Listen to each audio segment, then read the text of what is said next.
Hey guys, I got some requests to do a video on AMD and SOFI. So let's start with AMD. So AMD made this acquisition, we know, and if you didn't know, it's 75% cash and 25% stock, how they paid for this deal. So there is a little stock dilution, okay? Now, obviously, when I was recommending this in the 130s, right, it was a much better price to get in. But I think this is going to slowly but surely recover because this acquisition, I think, is smart. They're not keeping the company. They're actually going to resell the company, but keep the employees, the engineers, the smart people, and it's going to help their business. So I think this was a good play, and the stock eventually, slowly but surely going to recover.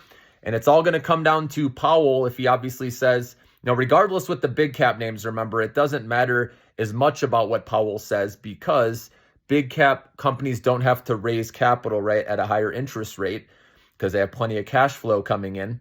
Okay, and they don't need to dilute shareholders. So regardless of what Powell says, I think AMD is going to grind higher. But obviously, if he does come across more dovish or says an interest rate cut is likely at the next meeting, then the stock's going to go higher because all equities benefit. It's usually a risk-on rally, guys, when you have a technology boom with AI that's happening right now, factored in with an interest rate cut. Last time we saw this again was 1995. And this is where stocks did very well, especially the small caps, which have been left behind. They caught up. And remember, Tom Lee is very high on IWM, the Russell 2000. And I'm not betting against Tom Lee, okay? So I have a lot in IWM right now. And I'm hoping, right, Powell will say something dovish. If he doesn't, then it's probably going to go down a little bit more for now until we get, to the interest rate cut that officially happens, right? But the Fed officials who have been speaking this week have kind of hinted and set the tone for what Powell is going to say tomorrow, where they all came across dovish, and usually they're on the same page. So Powell, I think, will hint at a cut in September, and then these stocks are going to start climbing. So AMD, I still think is an okay buy in this dip. It's at 155 bucks. It went up to about 162. So I like this little pullback. This is going to be fine buying at this level, okay, if you're patient. And then SOFI, guys, this stock is in the 7s still. We know it should be higher, right? But Wall Street doesn't like it right now. But here's the thing. Wall Street at some point can flip the switch and all of a sudden start raising their price targets on it. And that's all it will take for this stock to finally go where it should go. Back above 10 eventually. It's only a matter of time, in my opinion.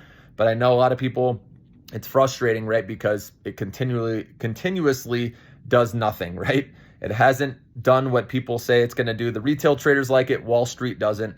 So like I said, one day that will change where Wall Street will like it, and then the stock can start getting up into the teens again, okay? So, but be patient with that one, but I still think that's one you want to hold.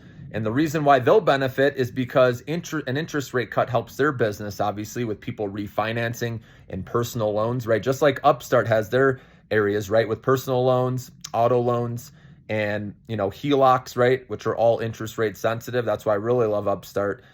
SOFI doesn't have as many interest rate sensitive areas, okay, but they still benefit obviously with their personal loans and refinancing. So both companies I think are solid, especially if you're holding long term. You have nothing to worry about. They're both well off their highs, and they're going to be good holds long.